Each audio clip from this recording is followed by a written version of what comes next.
तो बच्चों जैसे कि बोर्ड्स के पेपर आ चुके हैं बहुत ही पास, आप में से ढेर सारे बच्चे इस चीज को लेकर के कंफ्यूज हैं। इन सभी प्रॉब्लम्स के बीच में एक ऐसी इंपॉर्टेंट बात मैं आज की इस वीडियो में बताने वाला हूं। तो बच्चों टॉपर्स किस तरीके से अपने बोर्ड्स के पेपर में 99 आउट ऑफ 100, 98 आउट ऑफ 100 और कुछ बच्चों के तो 100 आउट ऑफ 100 भी आते हैं।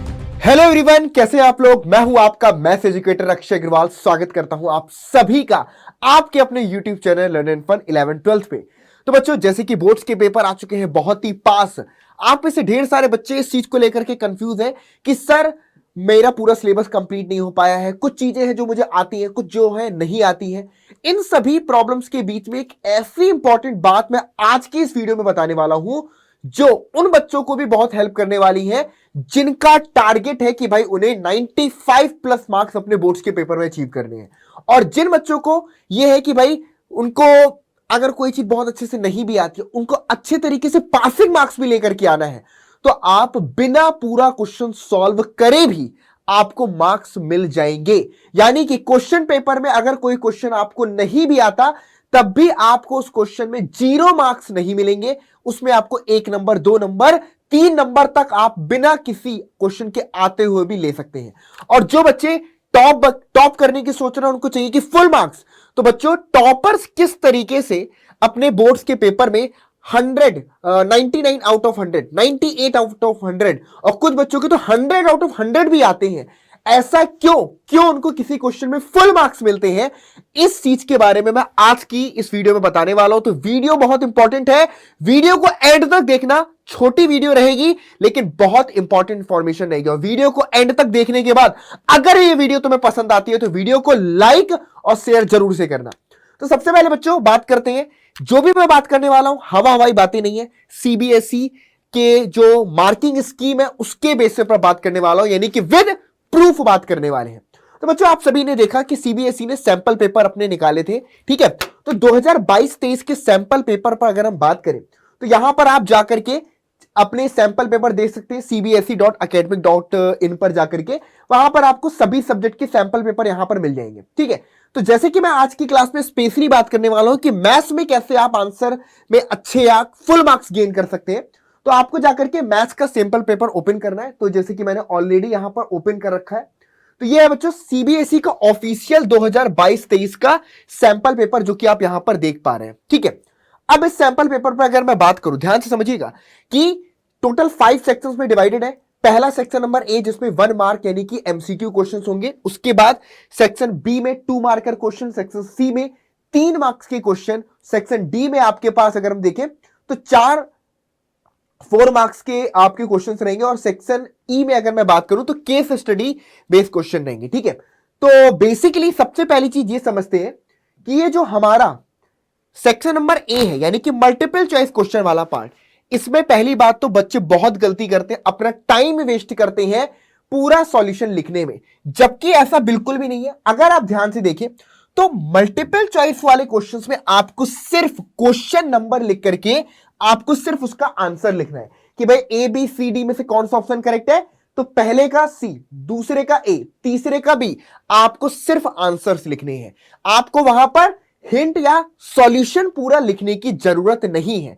क्योंकि अगर आप सिर्फ इतना भी करोगे कि क्वेश्चन नंबर लिख करके उसका ए बी सी डी में से कौन सा ऑप्शन करेक्ट है, तो आपको इसमें पूरे 1 नंबर मिल जाएंगे, ठीक है। तो आपको सॉल्यूशन लिखने की जरूरत नहीं है। इससे सबसे पहले सेक्शन नंबर ए में जो 20 क्वेश्चन है आपके, उनसे आप अपना बहुत ज्यादा टाइम सेव कर सकते हो। दूसरा जो मैंने बोला कि भाई जो टॉपर्स हैं वो अपना टाइम यहां पर बचा सकते हैं, और जिनको ऐसा लग रहा है कि भाई मुझे किसी तरीके से पास बस होना है, तो उसके लिए भी सबसे अच्छी बात है कि आपको अगर कहीं से कोई क्वेश्चन नहीं भी आता है और आपको करेक्ट आंसर पता चल गया कि इसका आंसर कौन सा करेक्ट है, तो सिर्फ सॉल्यूशन देखने की जरूरत भी नहीं है, सीधे सीधे आंसर नोट करना है यहां पर कि चौथे का सी होगा, पांचवें का ए होगा, बी होगा, और आपको पूरे 1 नंबर यहां पर मिल जाएंगे। तो section number A is time saving section, जहां पर आपको सबसे ज्यादा टाइम बचाने का मौका मिलेगा। ये तो बात हुई बच्चों सेक्शन नंबर ए की। इसके बाद बात करते हैं सेक्शन नंबर बी में, जो हम आते हैं जिसमें हमारे पास ये 2 मार्कर वाले क्वेश्चन है, ठीक है बच्चों। पहले हम बी पर आते हैं, फिर हम सी पर चलेंगे। चलिए, हाँ जी, तो यहां पर सेक्शन नंबर बी में आप देख सकते हैं कि find the value of sine inverse sine 13 pi by 7, या इस तरीके से कोई भी क्वेश्चन आपसे पूछ लिया कि prove that is this function is injective, या फिर उसके बाद आपसे पूछ रहा है कि क्या ये फंक्शन सर्जेक्टिव है। तो इस क्वेश्चन 2 नंबर के क्वेश्चन में आपसे ये भी पूछा है कि प्रूव दैट क्वेश्चन आपका सर्जेक्टिव है, और दूसरा क्या ये फंक्शन आपका इंजेक्टिव है। दोनों चीजें आपसे पूछ लिया। बहुत सारे बच्चे सोचते हैं अरे यार मुझे तो इंजेक्टिव तो पता है कि वन वन फंक्शन कैसे निकालते हैं, लेकिन सर्जेक्टिव नहीं पता है, तो वो सोचते हैं अरे क्वेश्चन पूरा नहीं आता छोड़ देता हूं। ये गलती बिल्कुल भी आपको पेपर में नहीं करना। उसका रीजन क्या है बच्चों, अगर आप यहां पर इस पेपर में आते हैं तो यहां पर आप देख सकते हैं बच्चों, साफ साफ लिखा हुआ है कि जब आपने सिर्फ यह प्रूव किया कि दिस फंक्शन इज सर्जेक्टिव, तो सर्जेक्टिव आपके प्रूव करने पर आपको 1 मार्क्स मिल जाता है। उसके बाद जब आप फंक्शन को इंजेक्टिव प्रूव करते हो तो उसके लिए अलग से 1 मार्क मिल रहा है। यानी कि 2 नंबर के क्वेश्चन में भी अगर पूरा नहीं आता सर्जेक्टिव इंजेक्टिव में से सिर्फ एक चीज प्रूव करने को आती है, तो आप सिर्फ और सिर्फ उतना करके भी 1 मार्क्स ले सकते हैं। ठीक है, अगर पूरा आपको आता है तो दोनों ही पार्ट के आपको 1-1 नंबर मिलेंगे। तो अलग अलग लिखना है कि this function is surjective, hence this function is not injective, तो 1-1 नंबर इसके भी है। इसके अलावा जैसे इस क्वेश्चन में साइन इनवर्स साइन 13π/7 की वैल्यू पूछ रहा था, आपने 13π/7 को 2π माइनस में π/7 में कन्वर्ट भी कर दिया, सिर्फ इतना कन्वर्ट भी कर दिया, आपको 1 नंबर यहां पर पूरे मिल जाते हैं। देख सकते हो यहां पर मार्किंग स्कीम में 1 नंबर लिखा है, यानी कि इतना लिखने पर भी 1 नंबर पूरा मिल जा रहा है। उसके बाद अगले स्टेप में अगर आप सॉल्व करते हो कि भाई इसकी वैल्यू साइन माइनस का π/7 होता है, तब जाकर के आपको 1 नंबर और मिलता है। यानी कि अगर पूरा क्वेश्चन नहीं भी आता था तो भी आप 1 नंबर यहां पर आधा लिख करके भी गेन कर सकते थे। दैट मीन स्टेप मार्किंग करके भी आपको हर क्वेश्चन में कुछ ना कुछ मार्क्स मिल जाएंगे। तो इस बात की गारंटी है कि एक भी क्वेश्चन आप छोड़ करके मत आना पेपर में। क्वेश्चन को ठीक तरीके से जो जो चीजें गिवन है उसको भी नोट कर दोगे तो 1 नंबर आपको उसमें मिल ही जाएगा। तो क्वेश्चन को छोड़ के बिल्कुल भी नहीं आना। और जिन बच्चों को 98, 99, 95 मार्क्स चाहिए है बेटा, तो आपको यह देखना है कि हर एक स्टेप के मार्क्स है। एक स्टेप अगर आपने स्किप कर दिया, सोचा कि डायरेक्ट में इसका आंसर 13π/7 को माइनस में π/7 लेकर के सॉल्व कर दूं, तो 1 नंबर तुम्हारा इसमें कट जाएगा। तो आंसर सही आने के बावजूद 1 मार्क्स तुम्हारा यहां पे कट सकता है। यह तो बच्चों बहुत इंटरेस्टिंग बात हुई। अब इसके बाद जो मैं बताने वाला हूं वो बहुत ही शानदार है। जल्दी से बच्चों मूव करके आते हैं। एक क्वेश्चन यहां पर आपको मैं दिखाता हूं कि आपका क्वेश्चन आया था क्वेश्चन नंबर 25। ठीक है, क्वेश्चन नंबर 25 पे चलते हैं। यहां पर 25 नंबर के क्वेश्चन में पहली बात तो यहां पर यह बोल रहा है कि ए वेक्टर, अच्छा 23 वाले में पहले बता देता हूं। चलिए 23 नंबर के क्वेश्चन में देखेंगे, ए वेक्टर गिवन है, बी वेक्टर गिवन है, आपसे बोल रहा है then find the value of lambda so that the vector a plus b and a minus b are orthogonal. हमें क्या करना है, हमें वेक्टर्स को ऑर्थोगोनल प्रूव करना है। ठीक है, अब आपको यही नहीं पता कि ऑर्थोगोनल होता क्या है, आपको इतना नहीं पता, आपने सोचा यार ऑर्थोगोनल नहीं पता, क्वेश्चन को छोड़ देता हूं। लेकिन अगर आप मार्किंग स्कीम को देखेंगे तो आप यहां पर बच्चों क्या देख सकते हैं कि वेक्टर ए और बी लिखने के बाद अगर आपने ए प्लस बी वेक्टर निकाला और ए माइनस बी वेक्टर निकाला, उसके भी आपको आधे नंबर यहां पर देख सकते हैं, 1/2 मार्क्स आपको उसके भी यहां पर मिल जाते हैं। उसके बाद अगर आपको पता है कि ऑर्थोगोनल वेक्टर्स क्या होते हैं, तो आपने यहां पर लिख दिया कि A plus B A minus B orthogonal vectors हैं जब A plus B dot A minus B ये 0 के बराबर हो। इसके भी आपको आधे नंबर मिल गए। क्या आपको यह तो पता है कि ऑर्थोगोनल वेक्टर्स क्या होते हैं? तो आपने सिर्फ इतना भी लिख दिया तो आपको आधे नंबर मिल गए। उसके बाद अगर आपने सॉल्यूशन पूरा कर दिया तो लास्ट में सॉल्यूशन के 1 नंबर और, यानी कि आपने ए plus B A minus B भी निकाल दिया ना, तब भी आधे नंबर तो क्वेश्चन में कहीं नहीं गए। तो दैट मीन्स कि भाई अगर पूरा नहीं आता तो एटलीस्ट जितना आता है उसको ही अच्छे तरीके से कर देना, आपको क्वेश्चन में मार्क्स जरूर जरूर जरूर मिलेंगे according to the CBSE official marking scheme. इसके बाद बच्चों आगे पर आते हैं, बहुत ही इंटरेस्टिंग चीज अब बताऊंगा कि क्वेश्चन नंबर 25 की जैसे मैं बात कर रहा था, 25 नंबर वाले क्वेश्चन में आपसे यह बोला कि find magnitude of vector X. Vector X का मैग्नीट्यूड फाइंड करना है और x minus A dot X plus A vector की वैल्यू 12 है। गिवन है कि A vector is a unit vector. Condition given थी कि ए वेक्टर आपका एक यूनिट वेक्टर है।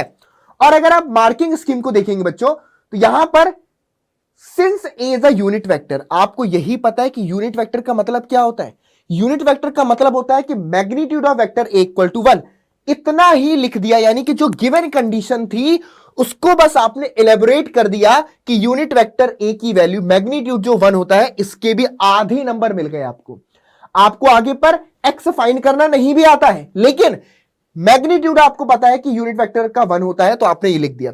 उसके बाद आपने यहां पर इसको सॉल्व किया, इसको सिंप्लीफाई किया, x minus A dot X plus A vector, इसको सिर्फ ओपन करके इतना भी आपने लिख दिया। आपको नहीं पता कि इसको मैं आगे पर कैसे सिंप्लीफाई करूं, लेकिन इतना भी आपने लिख दिया तो आपको यहां पर इसके भी 1/2 मार्क्स मिल गए। तो नहीं आता था, आधे आधे मिलकर के 1 नंबर यहां पर आपको मिल गया। उसके बाद आगे पर अगर आपको पूरा क्वेश्चन आता है पूरा सॉल्व करो, लास्ट में जो आंसर आ रहा है अच्छे से आंसर लिख दो, उसके भी आपको पूरे मार्क्स मिल जाएंगे। दैट मीन्स कि स्टेप बाय स्टेप आप अगर एक एक स्टेप के मार्क्स हैं तो हर स्टेप को लिखना है, और अगर पूरा क्वेश्चन नहीं आता तो जितने स्टेप बेटा तुम्हें पता है कम से कम उतने तो जरूर लिखना। 1 नंबर 2 नंबर तो हर क्वेश्चन में मिलेगा ही मिलेगा। इसके बाद ये क्वेश्चन बच्चों अगर आप देखें, इंटीग्रल का क्वेश्चन है, इंटीग्रेशन dx अपॉन में स्क्वायर रूट 3 माइनस में 2x माइनस में एक्स स्क्वायर, यही है square root 3 minus 2x minus में एक्स स्क्वायर। अब बहुत सारे बच्चों को तो इंटीग्रल्स के फॉर्मूले ही नहीं याद, आपको पता ही नहीं है। मान लो कोई ऐसा बच्चा है जिसको यही नहीं पता कि यार इसका इंटीग्रेशन क्या आएगा, फॉर्मूला ही तो नहीं याद ना बेटा, तुम्हें नहीं पता कि आंसर क्या आएगा, लेकिन तुमने सिर्फ अंदर वाले टर्म को परफेक्ट स्क्वायर के फॉर्म पर कन्वर्ट कर दिया। 2 नंबर के क्वेश्चन में, सॉरी 3 नंबर के क्वेश्चन में 2 नंबर तुम्हें सिर्फ और सिर्फ इसको परफेक्ट स्क्वायर में कन्वर्ट करने के मिल रहे हैं, 1 नंबर करेक्ट आंसर लिखने के मिल रहे हैं। मतलब की बात सिर्फ इतनी है कि अगर तुम्हें नहीं पता इंटीग्रल क्या है, कोई बात नहीं, इसको परफेक्ट स्क्वायर में ब्रेक करना आता है, परफेक्ट स्क्वायर में ब्रेक कर दो। आंसर गलत भी हो गया तो भी 2 नंबर मिलेंगे, आंसर आपने सही भी निकाल दिया तो आपको 1 नंबर और मिलकर के पूरे मार्क्स मिल जाएंगे। तो जो टॉपर बनने की सोच रहे हैं भाई, याद रखना कि इतने स्टेप के भी तुम्हें 2 नंबर मिल रहे हैं, तो ये स्टेप अगर तुमने स्किप किया और डायरेक्ट आंसर लिखने की कोशिश करी तो 2 नंबर चली जाएंगे, 1 नंबर बस मिलेगा।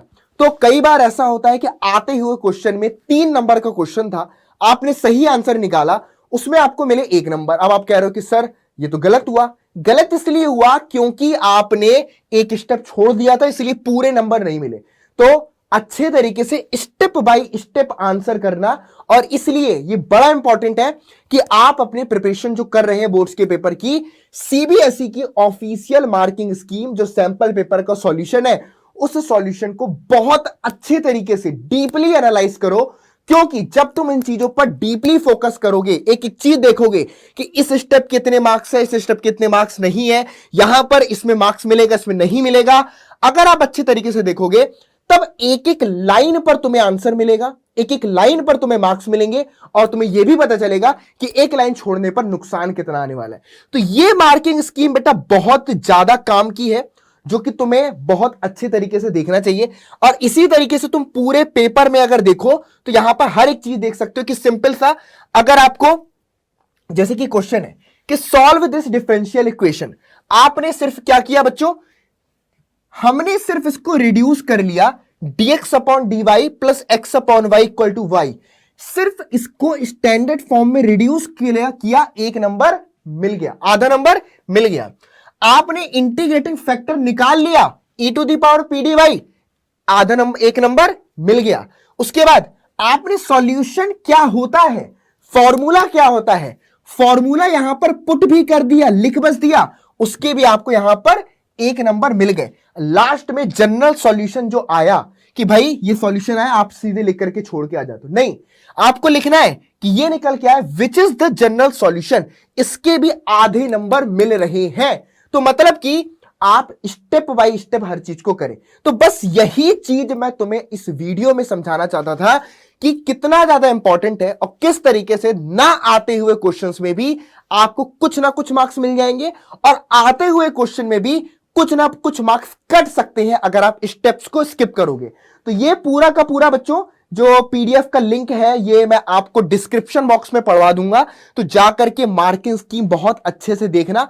और इससे रिलेटेड आपके मन में और भी कोई भी डाउट अगर है तो मैं आपके सामने हमेशा हूं, आप मुझे कमेंट बॉक्स में लिख करके बताना कोई भी डाउट मार्किंग स्कीम को लेकर के या फिर किसी भी चीज को लेकर के कमेंट बॉक्स में लिख करके बताइएगा। और बहुत जल्द यानी कि विद इन 1-2 डेज आपके लिए क्लास 12th के लिए ऑन यूट्यूब हम कंप्लीट रिवीजन कोर्स भी ला रहे हैं। तो जल्दी से ला रहे हैं, बिल्कुल फ्री ऑफ कॉस्ट होगा। तो आप सभी इस चीज को लेकर के इस वीडियो को जरूर से शेयर करना ताकि सब तक ये बात पहुंच जाए। और वीडियो में कमेंट बॉक्स में जरूर से लिख करके बताना कि वीडियो आपको कितनी ज्यादा हेल्पफुल है। तो चलो जी, मिलते हैं नेक्स्ट वीडियो में। तब तक के लिए good bye, take care to all of you. Channel को सब्सक्राइब करना बिल्कुल ना भूलें।